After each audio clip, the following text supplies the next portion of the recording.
The construction industry is one of the world's biggest polluters.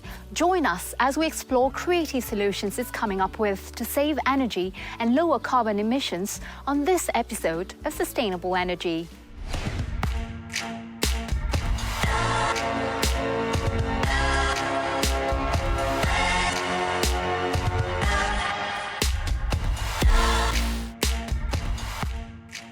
Hello, I'm Asha Samput, recording this episode from my neighborhood in eastern France. Like others, our show has been impacted by travel and filming restrictions linked to the spread of COVID-19. I could not go to London this time. It's the location we picked to discuss sustainable building and to meet our main guest, Cristina Gamboa, of the World Green Building Council. With 9.3 million people, Greater London is Europe's third most populous city. And authorities there have pledged to make the UK capital carbon neutral by 2030. But that could be a little too ambitious. The city has many historic buildings, but a lot of them are not sustainable. According to the Association for the Conservation of Energy, nearly 3 million homes need to be retrofitted to help reduce CO2 emissions. But that won't be easy, as a lot of homes there have solid walls, making insulating them difficult and expensive. And it's not just London.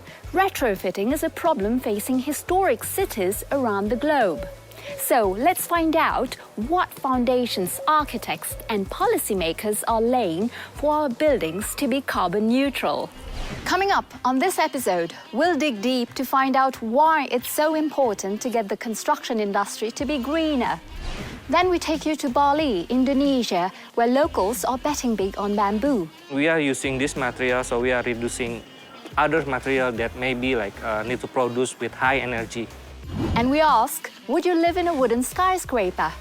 We meet Michael Greene, a Canadian architect who thinks wood is the future of sustainable building. Building codes are changing to allow us to build really tall wood buildings. That's a big game changer.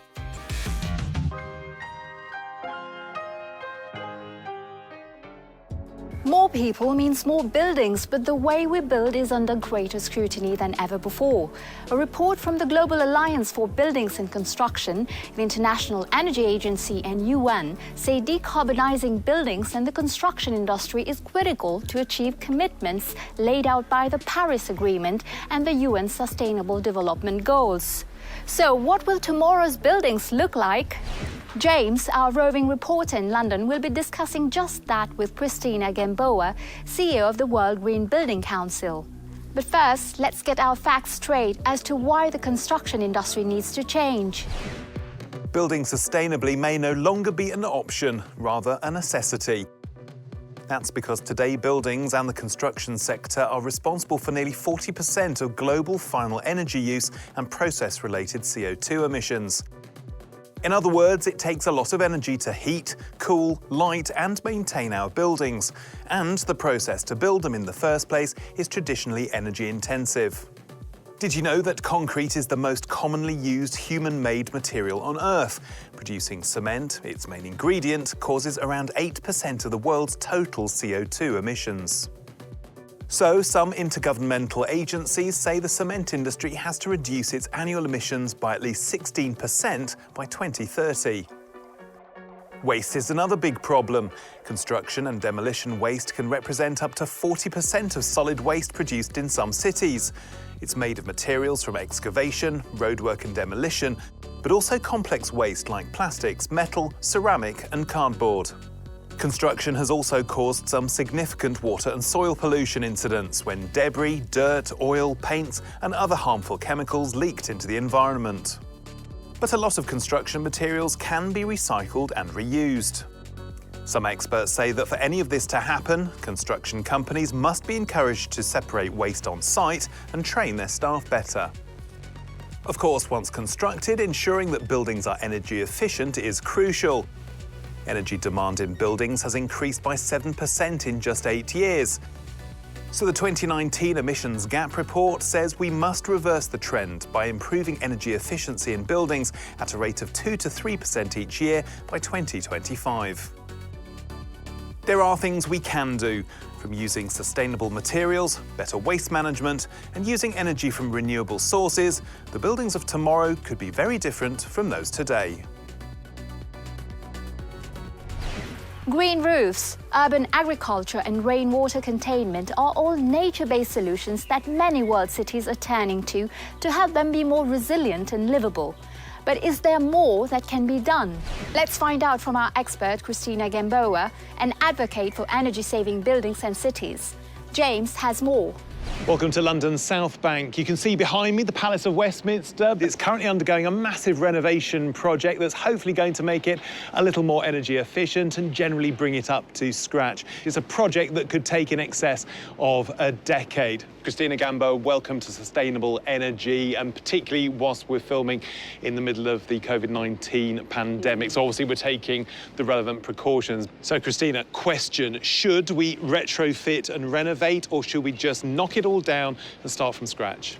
Definitely, retrofit is the way forward. There has to be a sensibility and a consciousness of the limited resources we have in the world, and getting into historic buildings, or let's say improving the quality of life, goes through being innovative. Now, I read that a quarter of homes and 37% of non-residential buildings are in the least efficient categories, E, F and G, so they're wasting a lot of energy. Is that a particular situation in London? How are other world cities doing? Unfortunately, government puts out policies, doesn't enforce them, and generally there's lack of skills and education to understand what those ratings means. If the audience would understand that, for example, an E is pretty bad, is like being really irresponsible towards the resources of the planet, we would maybe have them act and go about how can we better improve, let's say, that their houses don't leak energy and that they are more comfortable and do good for the planet. The UN is encouraging governments to reduce energy consumption in buildings, but we know that construction sector has developed a few bad habits over the years. So how do you rectify that, particularly when populations continue to grow? The building sector can be a central part of the solution. And if the building and construction sector doesn't act now and half at least of its emissions, we're not going to be on track. That's one. So addressing the solutions, bringing them to scale. And second, having business working with city leaders so they can enact better policies that will ensure that their own building stock, their government procurement codes will improve, that energy efficiency policies are enforced, and that we can also have this ambition loop of better signals from policy that this is coming, and then business reacting and also delivering, let's say, an infrastructure and a built environment that is better for people and planet. So do it now because it gets locked in for so long? Yes, because the decision, for example, that you're doing in your designs today is going to be effectively with us for years to come. Let's talk about some positive examples. Which are the world cities that are leading the way? We do have examples from 26 cities that have signed the Net Zero Carbon Buildings Declaration or commitment. And we are talking about, for example, leadership from Tokyo, Sydney, New York, London, and cities even in South Africa that are enacting net zero carbon buildings policies, but also putting out incentives for industry to transform faster. Now, we've seen that the use of cement is energy intensive in the construction industry, but can we build large scale without it or any other non-environmentally friendly material? So I think the answer is no. We cannot build without it, right? There has to be solutions that address climate, people, and different geographies around the world. Cristina, thank you, and we'll hear more from our expert later on in the programme. Thanks, James. And now, a quick break. When we return, we're off to Bali to look at nature-based alternatives to cement. This house, the day that it was completed, it was made out of material none of which existed 5 or 6 years before. Welcome back to Sustainable Energy. Today, we're taking a look at how buildings and the construction industry can decarbonize, something the UN says is critical to achieve climate change goals. One way the industry could help would be to turn to nature-based solutions. It's time to head to Bali to take a look at how companies there are using bamboo to build some pretty impressive structures.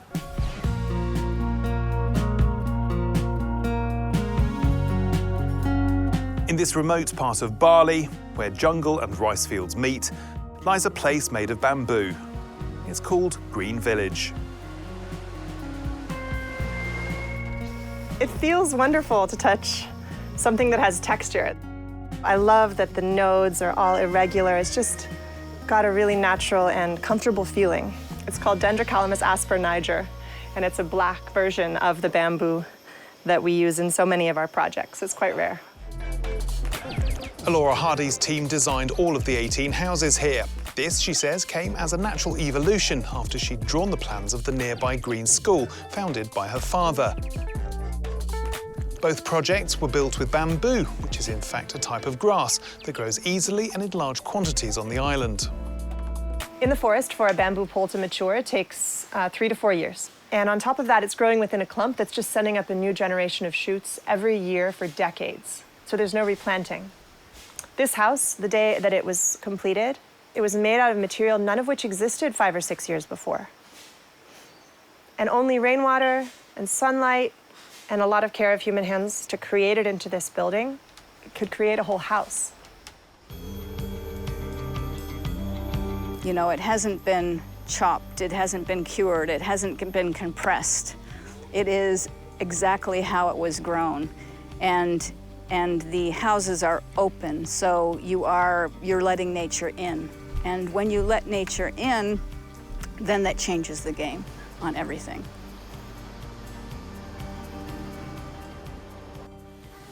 Wood is rare on the island, and local communities have been using bamboo for centuries.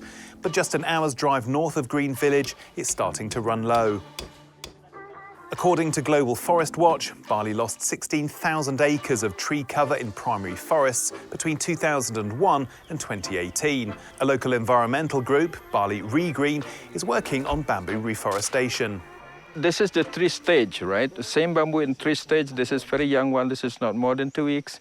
This is probably about, a couple of months already. And then this one already maybe about 3 years.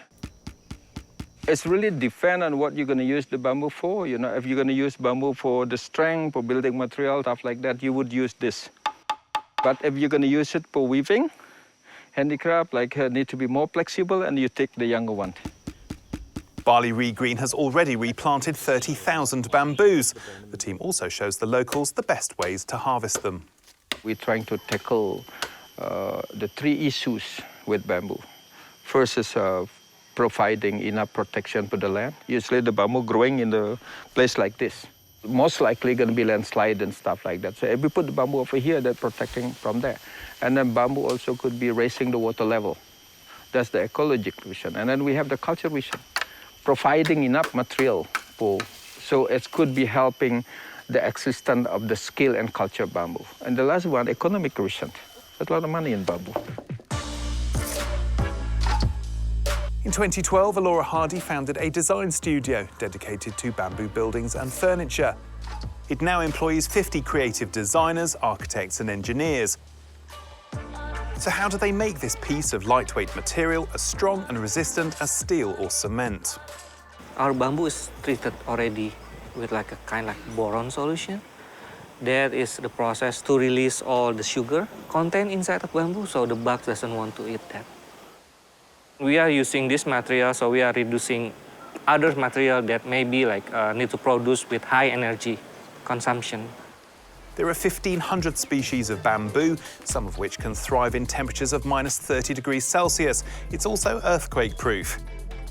This means Ibuku could expand their exports to Europe or North America with additional treatment.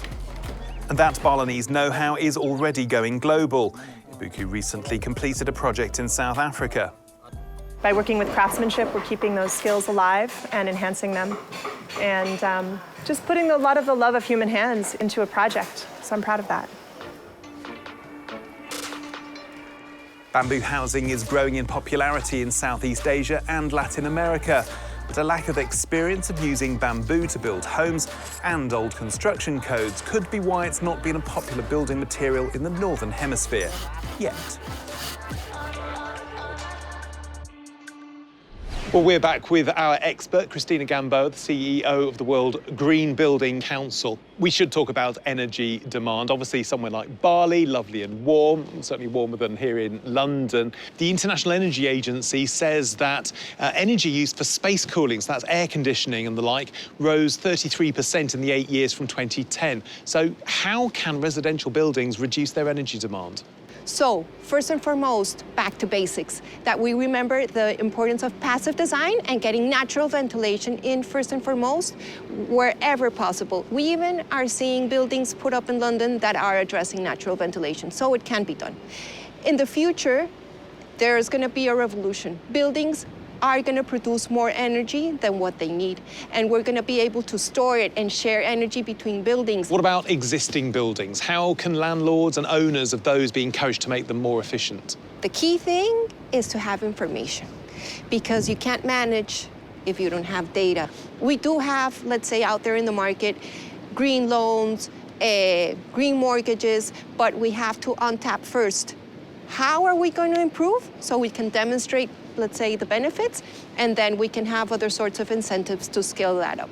And I think most people do not know that if their buildings are not fit for purpose, they're losing money.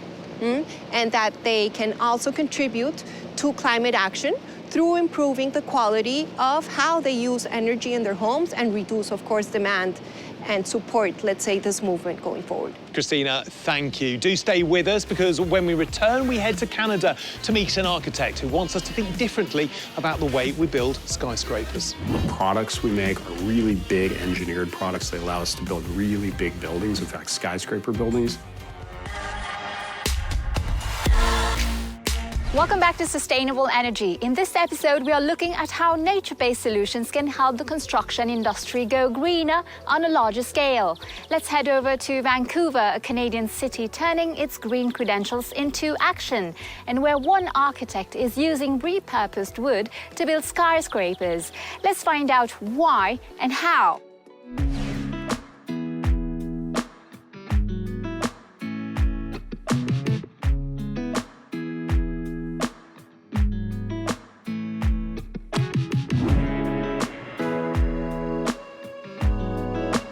Built the first tall wood building in North America.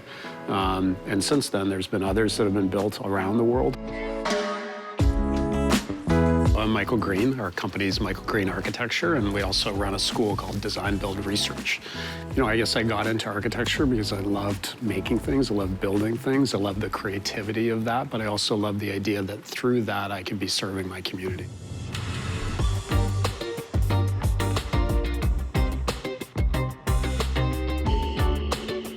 This building uses a material called cross-laminated timber, or CLT, we call it. And what it is taking small pieces of wood, gluing them together at right angles to each other to make these giant panels, 10 feet wide, 60 feet long, massive panels.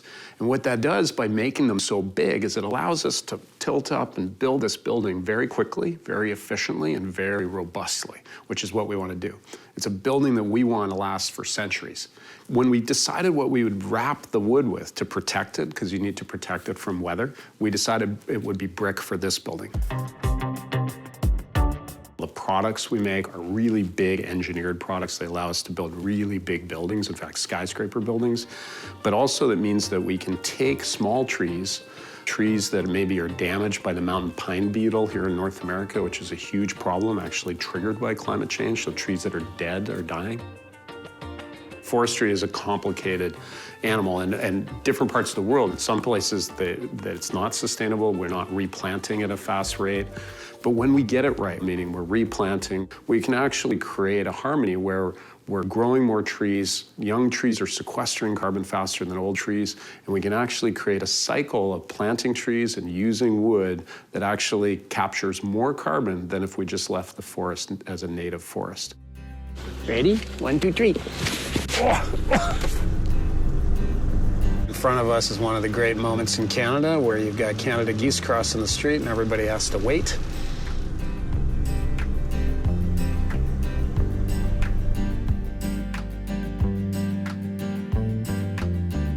This is our office. We have about 65 people here in the office working on projects of all different types and scales.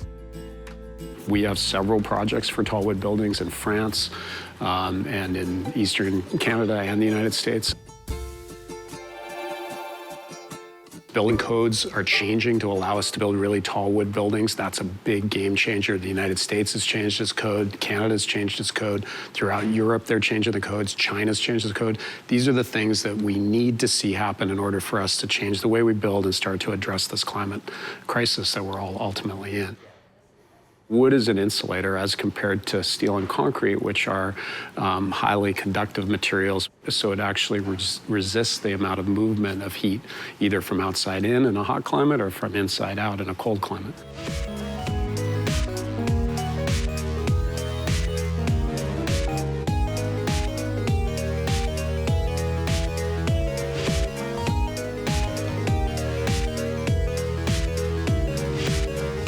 We were one of the first municipalities to take on the STEP code, so all our buildings need to be at STEP level 3. We also have been an early adopter of looking at tall wood timber buildings, so those are buildings that can be made out of wood up to 12 stories tall. So sustainability in all forms emulates out through all that we do in terms of our built environment. When we were expanding City Hall, it was really important for us that who was hired also reflected that core value. I think our industry is committed to being influential in the climate conversation globally. One of the things we really advocate for is a shifting of our mindset of how we invest into big thinking to solve climate change in new ways with new innovations around growing materials. Well, our expert for this show is Cristina Gamboa from the World Green Building Council. We saw wood being used as a material for skyscrapers. It seems like a fairly innovative idea, but is it really realistic to use wood on such large-scale projects? Increasingly so. It's amazing. The technology innovations in the wood industry have enabled a cross-laminated timber to become a reality, and it's become, as we saw, being used in very ambitious projects, which is really interesting to see. Vancouver is a signatory to your organisation's net zero carbon buildings commitment. Businesses, organisations, cities, states, they can sign up. But what's been the response from the likes of governments? Government has been catching up and following, let's say, the leadership from cities and businesses, because we have shown the vision of the possible. And we have seen, for example, recently, the new Green Deal from the EU has a lot of things that are critical for the built environment in the future. And that sheds a light for the developing world too, to leapfrog and go into low carbon cities and solution instead of having them go into, let's say, a polluted way of development, and also address that cities are livable and people can thrive and generations to come can enjoy the beautiful planet we have enjoyed. The UN's requesting that countries that signed up to the Paris Agreement submit their updates and revisions for their plans to reduce emissions in 2020, an important year. What are your hopes? This year, our hopes are that governments do bring up greater ambition in their buildings commitment, recognizing that the building and construction industry is critical to delivering on the climate emergency, and that they get inspired by the business champions that we're seeing, the vision of the possible, the city policies, and that we can bring the solutions we know exist that are economically feasible and bring social benefits up to scale. Cristina, many thanks for your time today. Plenty of constructive thoughts there from Cristina on how we can lower a building's carbon footprint. And that's going to be essential. The UN saying we're going to have to lower global emissions by 7.6% every year for the next 10 years if we are to stay within the 1.5 Celsius temperature rise that scientists say is essential. Thanks, Cristina, and thank you, James. As we've just seen, policymakers, architects and experts are working together to better the construction sector, from launching new financing schemes and committing to energy best practices to building with sustainable materials and reducing and recycling construction waste. Well, that's it for this edition of Sustainable Energy. If you'd like to comment on this program or on our theme this year, nature-based solutions, then do get in touch on Twitter at CNBC Energy. Take care of yourselves and your loved ones. Until next time, goodbye.